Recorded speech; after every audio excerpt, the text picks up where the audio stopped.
Oh, Pastor Aros. Ay, maganda dito sa Pangasinan. First time ko. Ayun, welcome po sa Junsayon Tayo sa channel. Canada. Panoorin niyo po kami, subscribe po kayo, Team Jesus. Ayan. Andito po kami sa Pangasinan. Halika na, Pastor Jo. Bro Eri. Yan, dito po kami sa paanan. Anong bundok to, Pastor Eri? Anong bundok? Sierra Madre.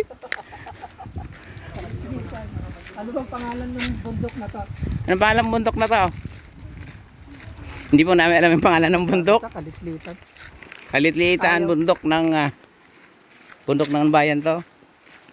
Umingan. O yan, Umingan. Ito po si Pastor Eri. Umingan, Pangasinan. Ayun, hi ka, Pastor Eri. My birthplace. Yan, ang inang bayan ni Pastor Eri. Yun po, napakaganda po ng lugar nila. First time kong Hindi pa daw sila nagbubukas. makarating. Yung farm, bawal pa po. Hanggang dito lang muna. Kaya sabi ko pa picture lang. Wala pa ang tubig. Okay. Ayan, tapos sa gilid po may sapa na napakaganda po ng tubig. Napakalinaw. Pwede pong inumin ng tubig dito. Sa sobrang linaw po ng tubig, mga kapadyak. Ayan, pwede nyo po itong padyakin. 186 kilometers from Mikawayan to Umbigan, Pangasinan. Ayun po, gaganda po ng kanilang mga kubo-kubo. Ayan po. Mayroon po sila na taas. Yan, ang gaganda po ng kubo rito. Sarap magpahangin, magpalamig mga kapadyak. Yan, welcome po kayo dito. Padyakin nyo po ito sa bayan ng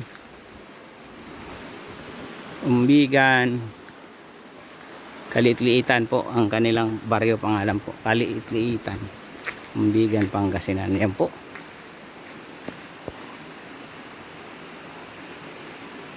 Nasa paanan po kami ng bundok, nasa gilid ng sapa. Ayan, ayos to, may verse pa.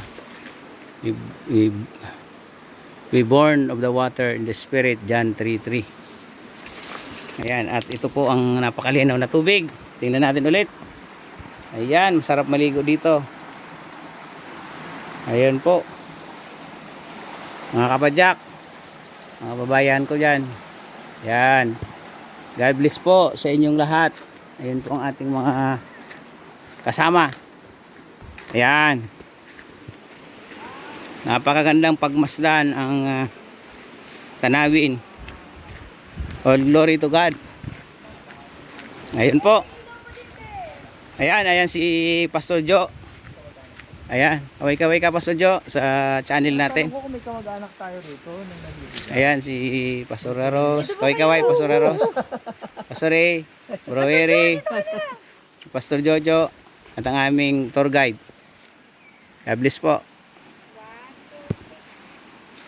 Sana hanggang 4. Light Church.